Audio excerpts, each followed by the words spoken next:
He got me a great deal on this home. He negotiated a lot of stuff for me on this home. He came with a great broker who, oh my gosh, even to this day, like I can text my broker. Well, he's not even like my broker anymore, but I can text him and he will text me back answering any questions that I may have, and like just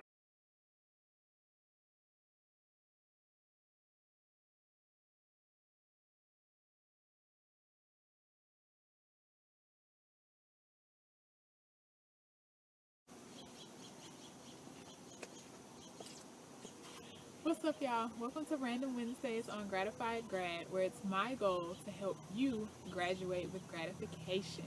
Today's video is the part 2 video to my journey to home ownership, my 2-year anniversary of home ownership, which I will link that video in the corner. Today's video, we are going to continue that video and talk a little bit more in depth about the financial part of me owning my home and some of the inspections that were required for me in order to get the home, and the type of home ownership loan that I received. And for your entertainment, I will be planting my garden. So you see here, by way of a lovely person that I know, I was gifted these when they were younger seedlings. If I can like get them unhooked together. Gifted these tomato plants and stuff. And so like this is a Roma tomato. I actually sat it out and let it get some good sun and rain this past couple of days. And I have some basil and some parsley, and so I feel like I want to repot them into some longer bins, and so that is what we are going to do while we chat about some of the financial parts of the house. And also I created my own little compost. I had some dirt from an old pot, and I put in a banana in here, some what is this? It's some eggshells in here, some other composting things, but I know that it created a really good rich compost because a plant started growing inside of here.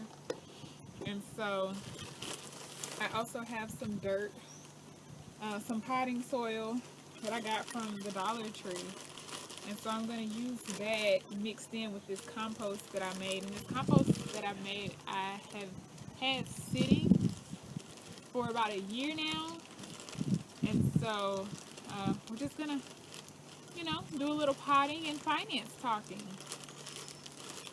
So yeah, you're not gonna be able to see me, but you can hear me.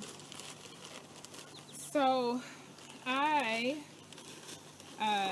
had an amazing broker to help me get things started, and so this amazing broker brought to my awareness of this great loan that I qualified for.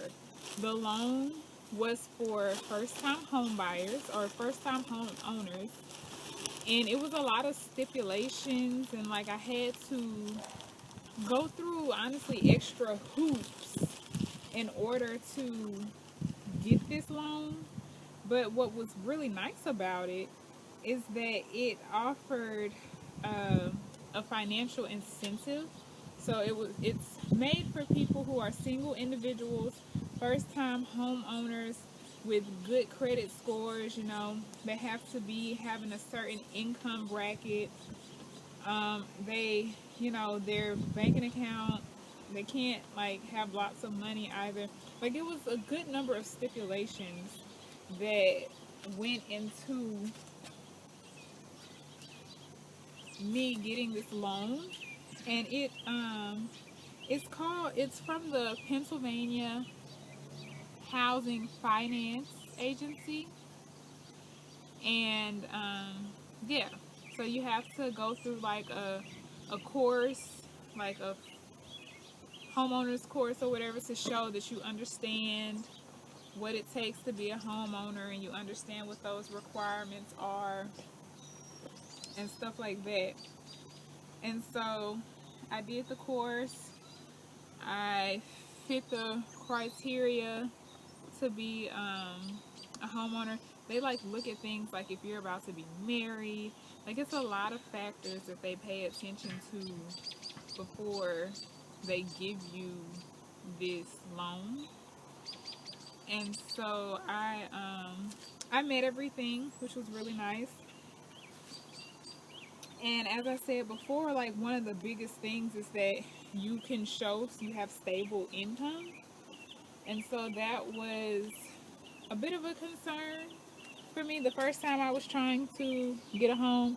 But now this time, of course, because I did have 2 years as a graduate student, and I had the, oh no, I broke it. And I had the backing from my institution saying that yes, I can definitely make these mortgage payments. Oh, I broke the plant. Oh well. I only broke one of the branches, so it's not the end of the world. And so, my broker was great about handling all of that financial requirements and like conversations and things. So I really didn't have to do much there outside of provide my social security number to them. And then he handled everything else, honestly. Like I am immensely grateful to the broker that I worked with because he made the entire process, between him and Scardy, my realtor, they both made the process so easy for me. And so, but I also had like a kind of a delay in my process of when I was actually going to move in the home. So it just so happened that the person I was buying this home from, or my home from, was a graduate student, and he did not have intentions on moving out until May. Well, I definitely still had a lease and like an apartment, and so I didn't have intentions on paying a mortgage and my rent. So it worked out very well. We were able to the space out the.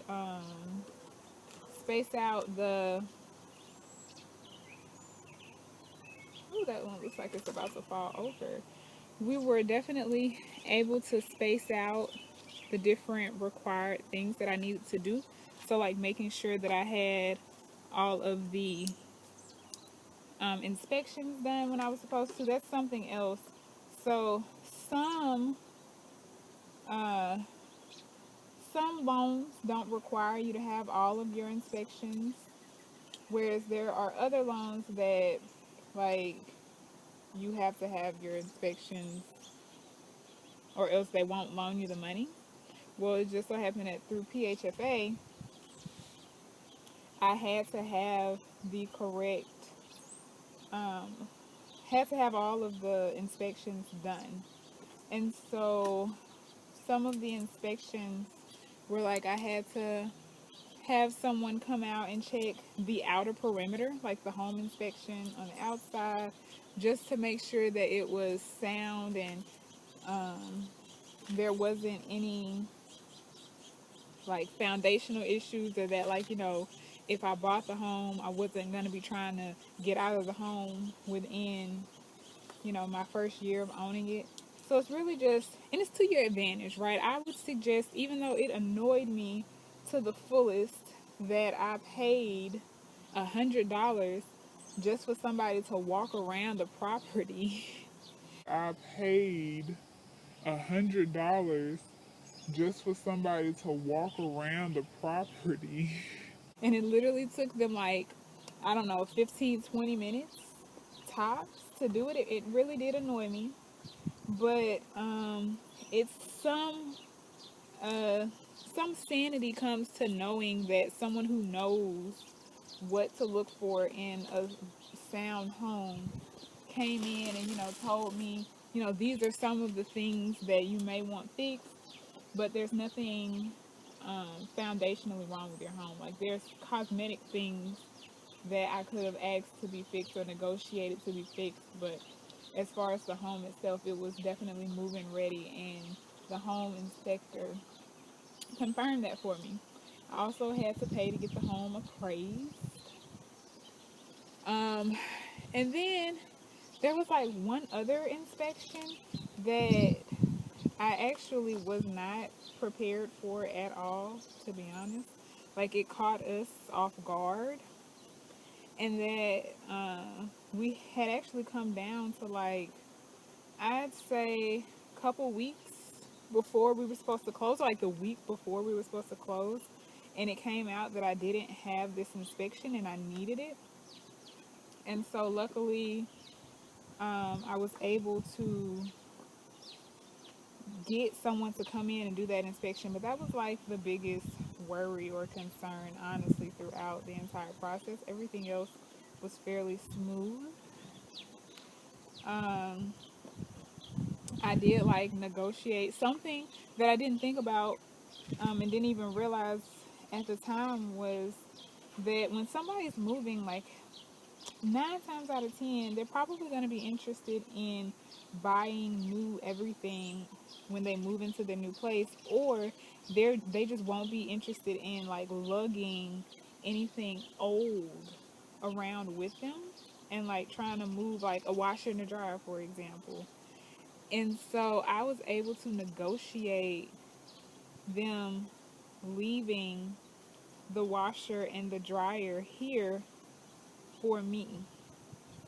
And so that was really nice because I would have had to purchase a washer and dryer, but because I was able to negotiate them adding in the cost of the washer and the dryer and the cost of the home, that was one less thing I had to worry about buying.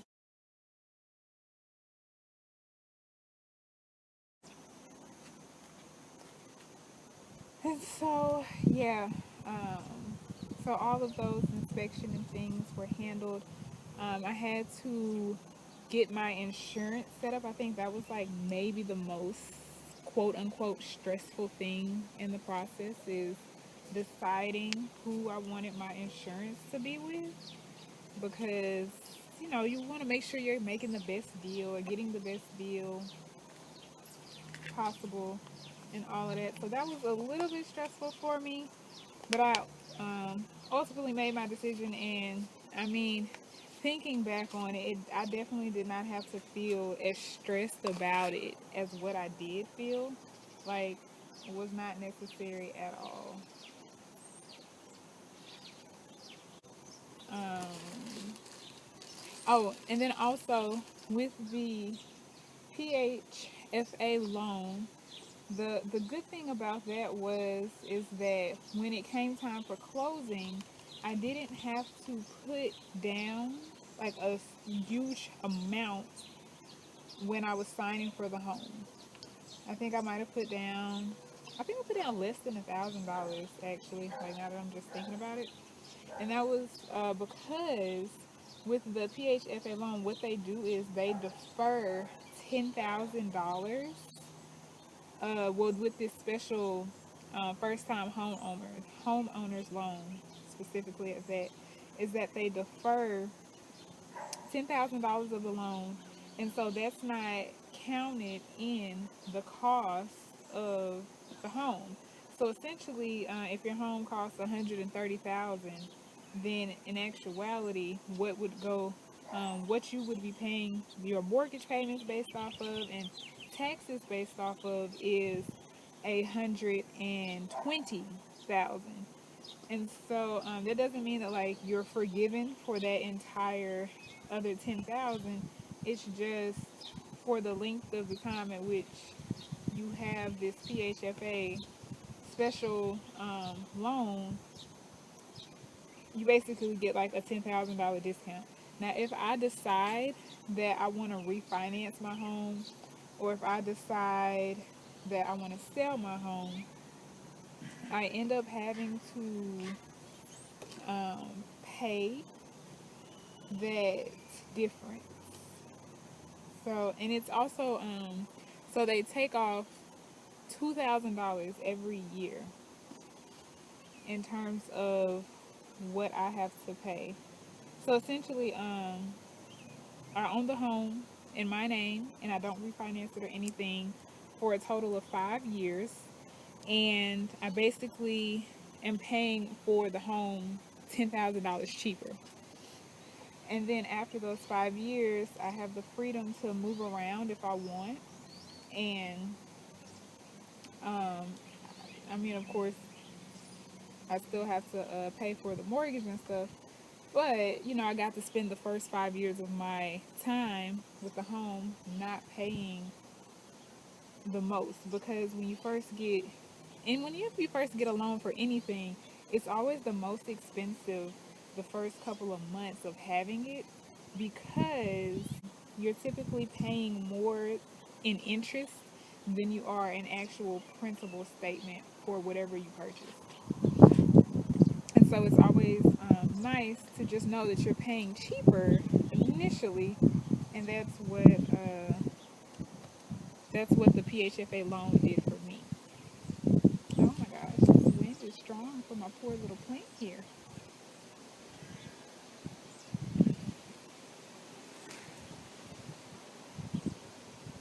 And then finally, my broker was great in that he was like, I'll always be a resource to you if you ever have any questions, you need any help with anything. He even like went to the extent of saying, you know,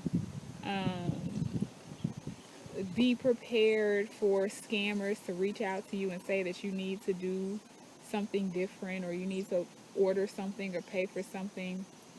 And saying that I could, you know, send him an email picture of the letter or the document, and he would confirm for me whether or not it was factual or not. He gave me a couple of heads up and reminders about things. So it was just a really good experience for me overall. And I hope that this video was a little helpful on the financial side of things in buying a home and not too confusing. If you'd like for me to talk about anything in more detail, let me know in the comments. And hopefully we can get some more homeowners out of this experience. See ya.